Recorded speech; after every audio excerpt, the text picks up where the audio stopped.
అనసూయకు కోపం వచ్చింది. అందగత్తెకు కోపం వచ్చినా అందంగా ఉంటుందనుకోండి, అది వేరే విషయం. కానీ ఆమె కోపానికి కారణం ఏంటనుకుంటున్నారా? ఓ అభిమాని ఆమె ఐటెం సాంగ్ చేస్తున్నారట కదా అని అడిగినందుకు ఆమెకు ఎక్కడో కాలింది. అంతే, ఒక్కసారిగా రెచ్చిపోయింది. నాగుపాములా బుసకొట్టింది. ఇదంతా ఓ లైవ్ షోలో జరిగింది. అనసూయ ప్రస్తుతం సాయి ధర్మతేజ చిత్రం విన్నర్లో ఓ ఐటెం సాంగ్ చేస్తోంది. ఈ పాట ఓ రేంజ్లో సాగిందట. రీసెంట్గా సాంగ్ షూటింగ్ కూడా పూర్తి చేసింది.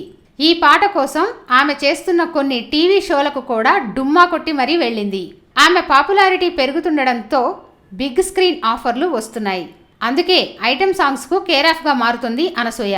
అయితే ఆమెను ఓ అభిమాని ఇదే ప్రశ్న అడిగాడట, ఐటెం సాంగ్ చేశారట కదా అని. అంతే, లైవ్ షోలో ఉన్న ఆ అభిమాని ప్రశ్నకు అనసూయ అంతెత్తున లేచింది.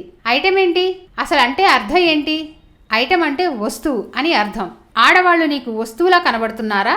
మీ ఆనందం కోసం స్పెషల్ సాంగ్స్లో నర్తిస్తున్నారంటే దయచేసి ఆ పాటలను ఐటెం సాంగ్స్ అని పిలవద్దు అంటూ క్లాస్ పీకింది. అంతా బాగానే ఉంది. వీటిని అభిమాని అడిగితే ఆమెకు కోపం వచ్చి ఉండవచ్చుగాక. మరి ఆ సినిమా దర్శక నిర్మాతలతో పాటు ఇండస్ట్రీలోని దాదాపు 80% మంది ఐటెం సాంగ్ అనే పిలుస్తారు. మరి వారికి కూడా ఈ సలహా ఇవ్వచ్చు కదా యాంకర్ గారు అని ప్రశ్నిస్తున్నారు నెటిజన్లు. Please subscribe. Hi, it's me Purna. Please subscribe.